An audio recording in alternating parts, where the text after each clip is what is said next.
So this is game 2 of daenyth versus thai510 in the finals match of the beginner tournament of Q3 2021. An interesting opening here. We're seeing thai510 kind of going for this edge crawl that you don't see very often in 6x6 games. That's immediately stopped, or daenyth going for the edge crawl, sorry, and thai510 immediately dropping a wall there to cut that off. I'm not quite sure if that's the best move or how to go about that right now, but typically, edge crawl is not super strong in a 6x6 game. So we'll see how this plays out. Black is going to be taking a center control area here. White probably wanting to come down here or come across here to make that connection. Is going to go for that horizontal line. Now black is going for this edge crawl. And from here, I believe white does have momentum still. Going to be pushing for placements. Maybe come down here at E4 or potentially maybe dropping a capstone here at C4. I kind of like that for white. I think that while it doesn't set up an immediate threat or go for an immediate threat, I think it's a very strong position to drop a capstone right here at C4 for white, because that gets right in the way of what black's doing. It helps push for stuff that white's doing.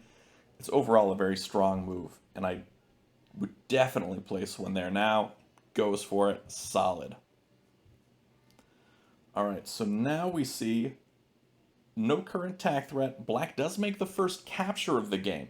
Now, if you watched the captures video of Tack University, you do know that captures not always the best move to make, especially early on in the game. You want to avoid them where possible, because it does give your opponent a little bit of an advantage. It is creating liabilities for yourself.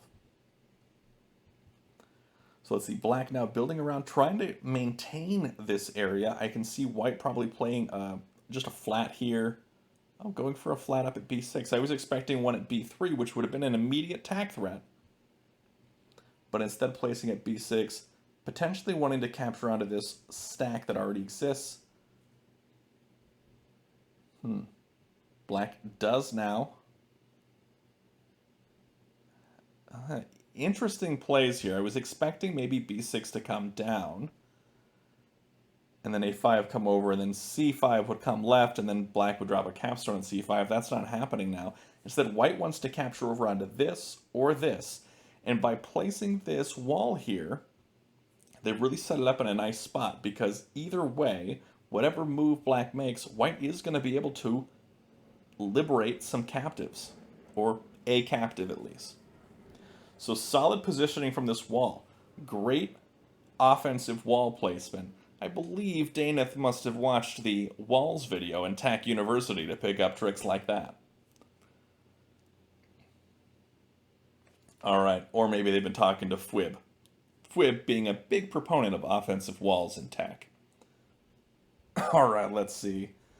Black now taking their time, trying to figure out what to do here.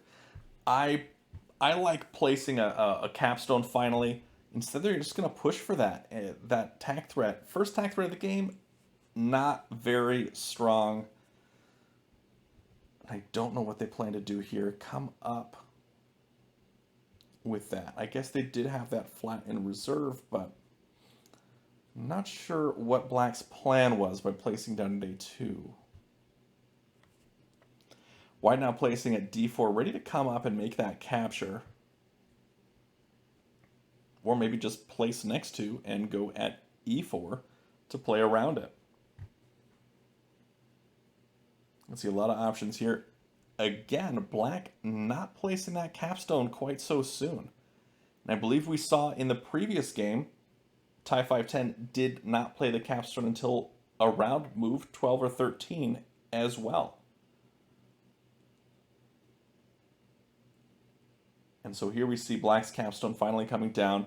This is where I expect white to make a positive flat-out differential move just like that. Either up or down. I think up is better. It consolidates the power for white here up into this upper area of the board and gets that stack away from the capstone and again makes that positive flat count differential move.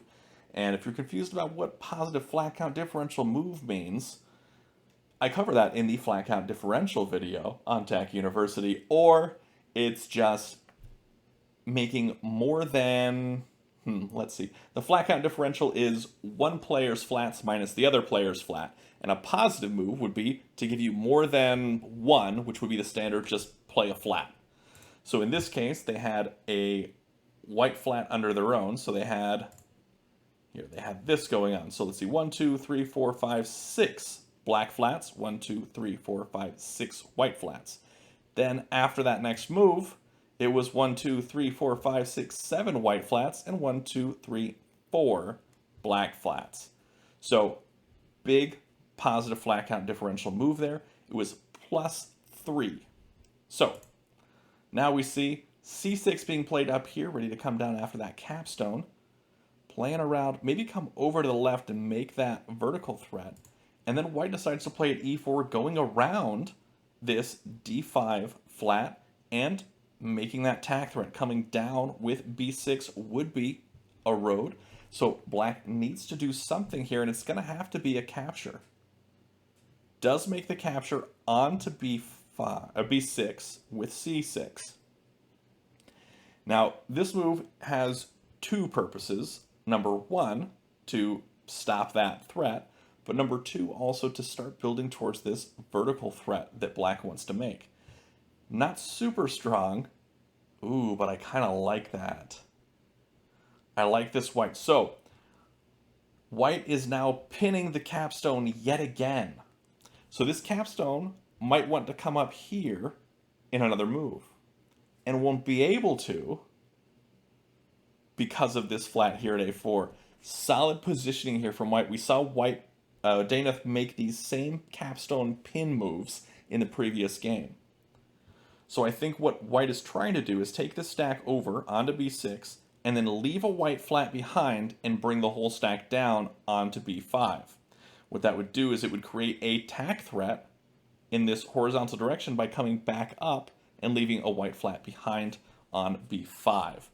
And if you're confused about what that means, sorry, can't show you. So we see still no move from black after that A4 placement. But I do think that's what white is trying to set up here, bringing that wall over and then bringing it down to allow for a drawbridge. And drawbridge is part of those tack terminology that was covered in the tack terminology video on Tech University. So black, noticing that issue there, that pin, is bringing A3 up onto A4, killing that pin, and again, building towards that vertical threat.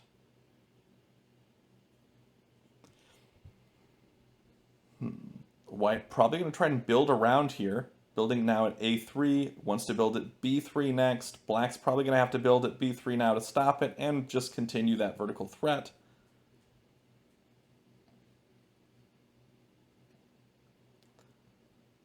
I think that if black does build at B3, white wants to play down here at B2. That would sort of not continue the threat, but be able to set one up once they play at C3 the next turn. Oh, surprising. The A2 plus move. That I was not expecting. This is where we might see... We might see now white just play at A2 to stop this vertical line.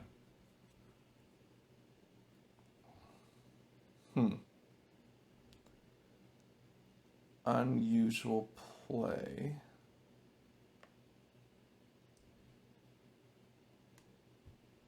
Yeah, I think A2 might be the play here.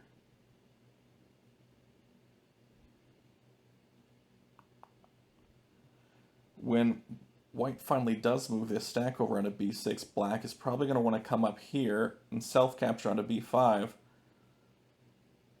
But they won't be able to immediately smash. So I think what they're looking for is an advanced setup here where they do a little bit more moves. Yeah, I'd say white probably just wants to keep building, playing as many flats as possible right now. Black does have a flat count lead right now. 1, 2, 3, 4, 5. Black, 1, 2, 3, 4, 5, 6, 7 for white. So just keep playing those flats, keep pushing for threats by placing. This is going to force more captures out of black. And you look here, white has the flat lead, but also black has so many liabilities. 1, 2, 3, 4, 5 of these prisoners underneath these flats that are just ready to be liberated. And white, noticing that, drops a wall ready to come over and capture onto one of these stacks to be able to liberate those captives.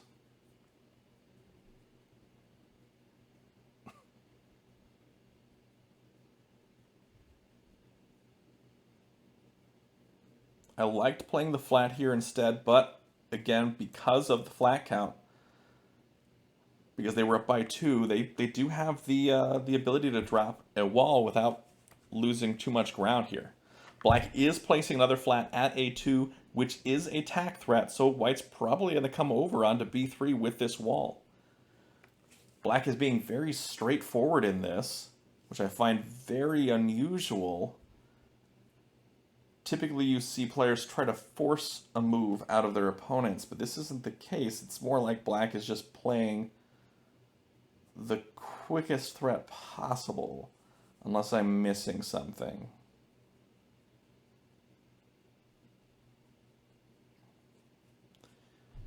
I mean, I guess if he comes over, black could bring this over, and that would threaten this stack and this stack. But white would place at B4, and that would be a tack threat. So black bringing the capstone over wouldn't be something he wants to do because it would just leave a tack threat open.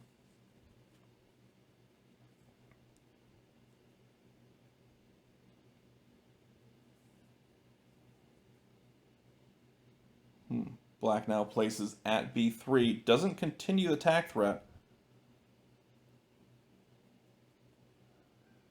but I am unsure of what he's trying to do here. White now placing up at C6.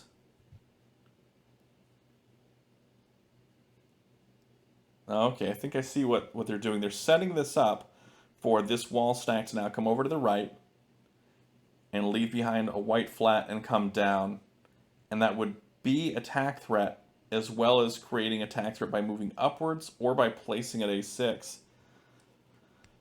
So it'd be a double tack threat there. Then I think we would see this stack come over here onto E5 from black. The 2D5 right. And that's it. Covered in PTN notation. There's a PTN video on Tack University that can cover that. But instead, black dropping a wall here ready to cut this off. Not going to mess around with it. White brings C6 over instead of moving this wall stack to make that threat also strong and quicker. But we could see 2B5 right. Instead, we're going to see that.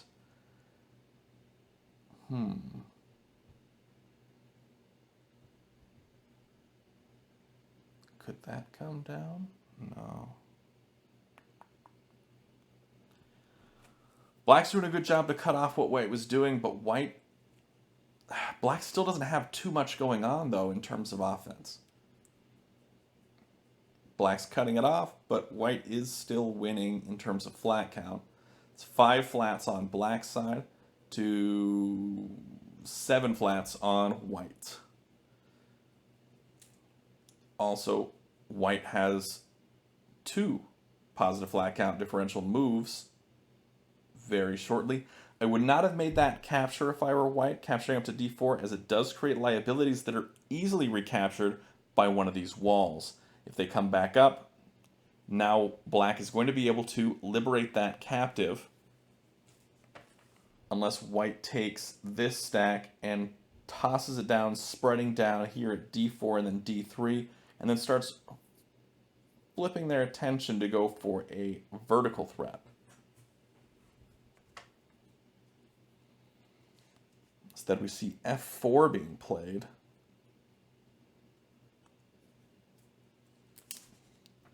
And then black playing over here at f2. Not quite sure the motivation behind playing at f2.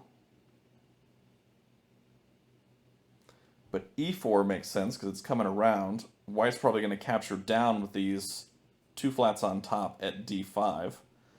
That does happen. Now that is another tag threat, capturing down with the top two flats on b6, or the whole stack even. That would be a road.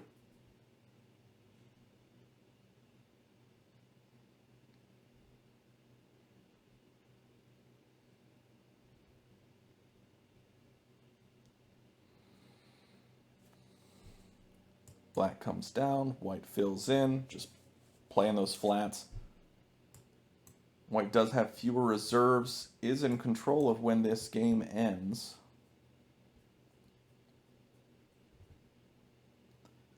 Now, it's in a dangerous position because, I say d6 because that would be building around.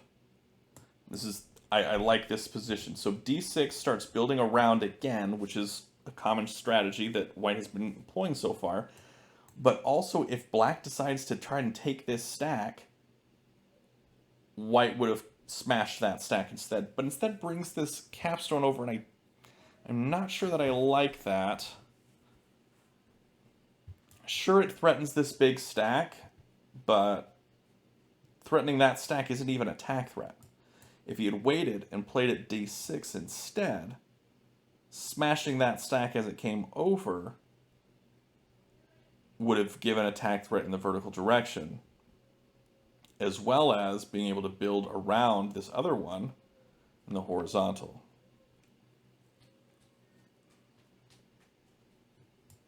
But we'll see. This is still a really strong position for white. This stack can only get away if it moves down here. And it's not really a move that black wants to make because it doesn't advance their position any further. It just tries to get this stack away from white's capstone. Okay, so white smashing here actually would be attack threat. Never mind, because I miscounted. So there's 3 in this. Capstone coming on top. They'd be able to leave 1 behind and then come down 3.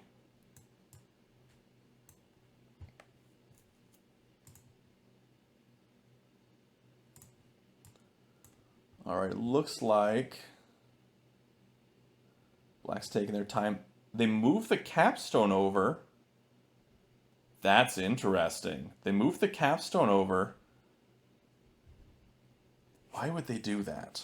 White now makes attack threat in the horizontal direction by bringing this stack downwards, capturing here on b5, and then dropping the other 2 flats here on b4.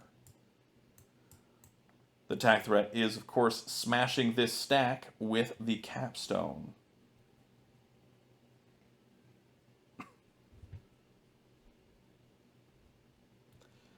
Now, the move to make is probably going to be 2e5 to the left. And that does stop that threat. Now, will white make this smash or make this smash? That is the question here. Or will white fill in at e5 first?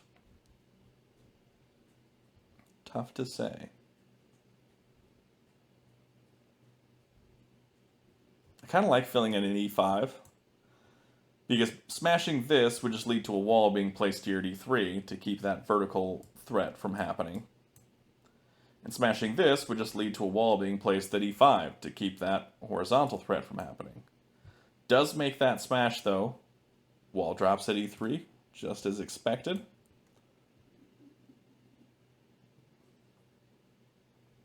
Now, I like playing at e5 here. You're able to prep for another smash. But white is in so much control in this game right now. I mean, you look, you've got 4 flats on the board for black.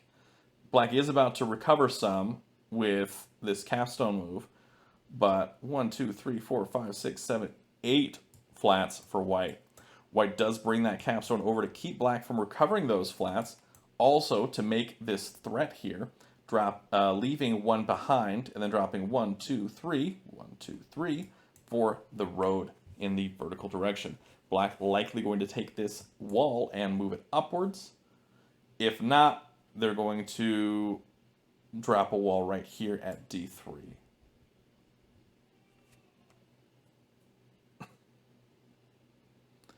And if they do bring the wall up, I'm curious, will white drop at E5 or will they smash? Probably not smash, as it would just lead to a wall here or a capstone coming up. Probably not the capstone coming up. Yeah, does fill in with E5, making that tack threat yet again. Tack threat is, of course, smashing this wall with this capstone.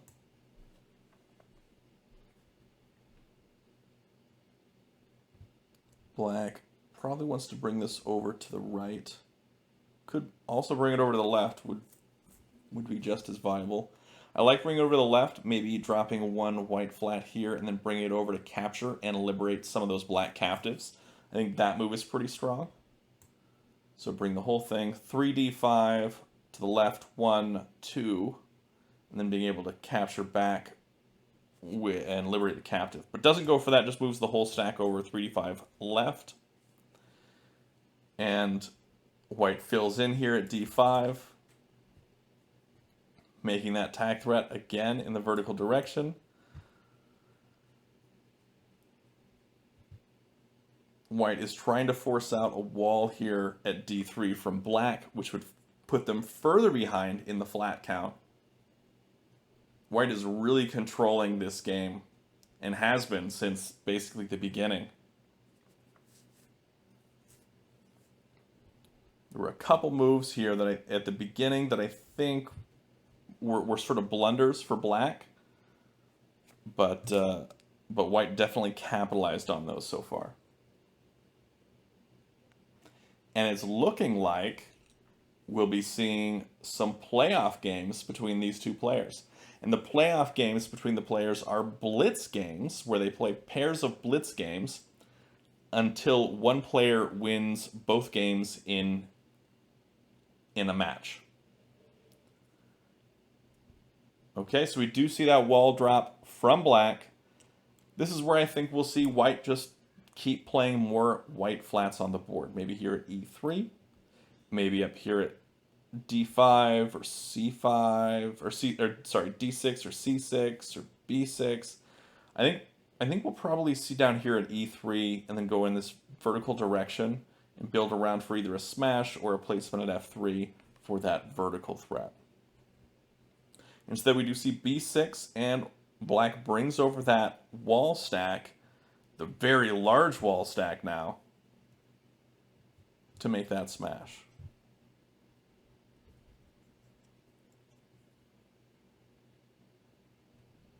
Now I like white filling in here at C5. Does fill in at C5. Also, if you're wondering, I am on a delay, so even if they were listening, they're not able to play that move right after I said it. So we are seeing right here, I like the idea of white maybe leaving behind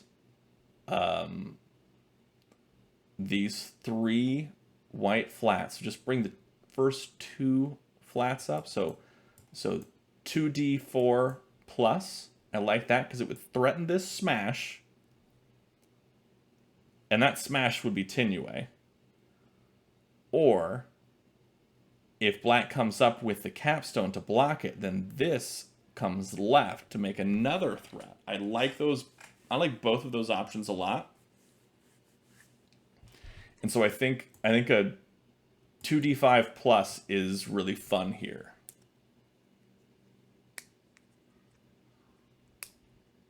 But probably not what white is going to do. Again, white would also be well served to just start playing flats down here. Really work with that flat count advantage.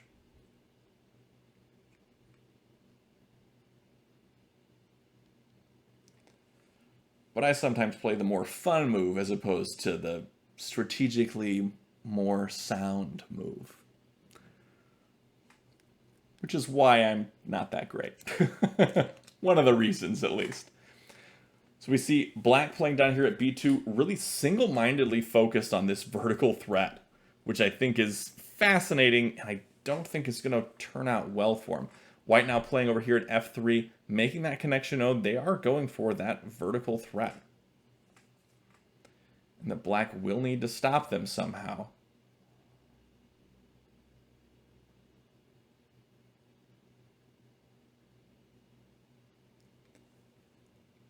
And we also see white's reserves are getting pretty low. 1, 2, 3, 4, 5, 6 reserves left for white. White does control when this game ends because we see quite a few more on black's side. So white can force a flat win easier, though it is by no means over yet. White could make some blunders. Black could make some really brilliant moves. There is still more game left to be played.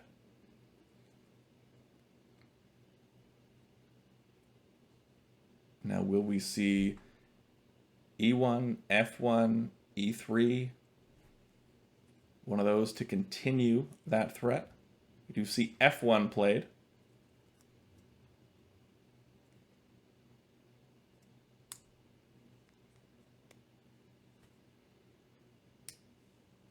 How will black respond to this tack threat? E2 right would be a road, so black needs to stop that with a capture. Does do it with F2 plus.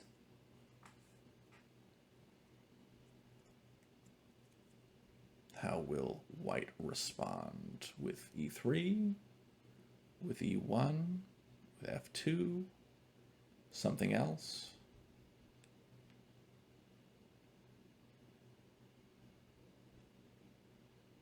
It's hard to say. Does it with E3. No tack threat currently for white. Black wants to make one. Can't make one at this.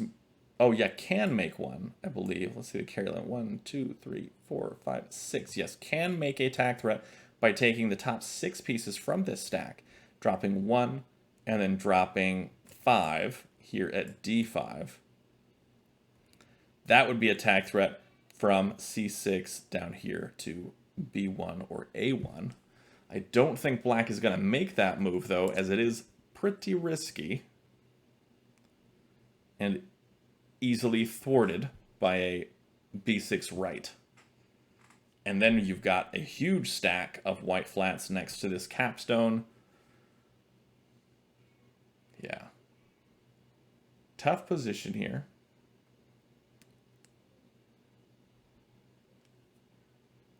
Doesn't look like black's going to do that. Probably going to focus more on defense now instead of offense. Though this is not a tack threat from black, from white rather. Black is going to fill in here with a flat stone. White dropping again at E1. Now this is a tack threat by smashing this wall.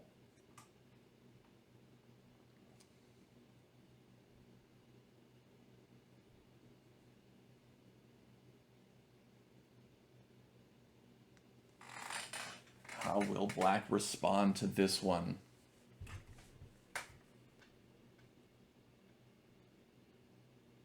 By coming down with the wall. Huh. White could do something with this stack, moving it over here to the right to try and work on that. And I think that would even be Tenué. Yes, it would be Tenué. If white takes this stack and brings it over to the right, dropping, let's see what the stack is. 1, 2, 3, 4, 5, 6. Yeah, that was Tenué. So dropping 1 white flat and then bringing those 3. Yeah, that would have been Tenué and the game. But it was missed.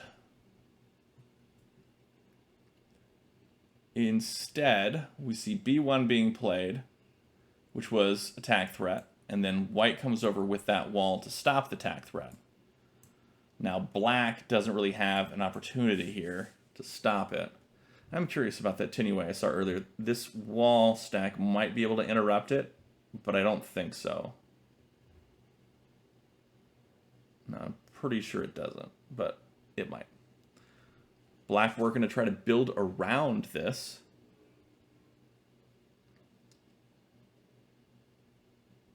If white comes up here to liberate these, black comes over with the capstone.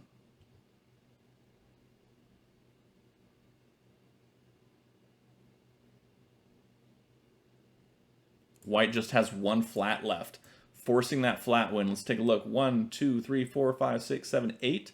1, 2, 3, 4, 5, 6, 7, 8, 9, 10, 11, 12, 13. There is nothing right now that black can do to keep from losing. White knew they could just keep pushing that flat win, and that was guaranteed. And here we go with the final flat placement and the win for daenyth. That brings this to 1-1 in terms of wins. 13 to 9 flats. And that means that they will be going to overtime blitz matches to determine who wins. That is all for today. Thanks for watching. Be sure to check out the description below for all things TAC, especially the Discord server, which is the community hub where you can find everything you need to know about TAC and find all sorts of people to play with online. And until next time, have a great day and happy TAC.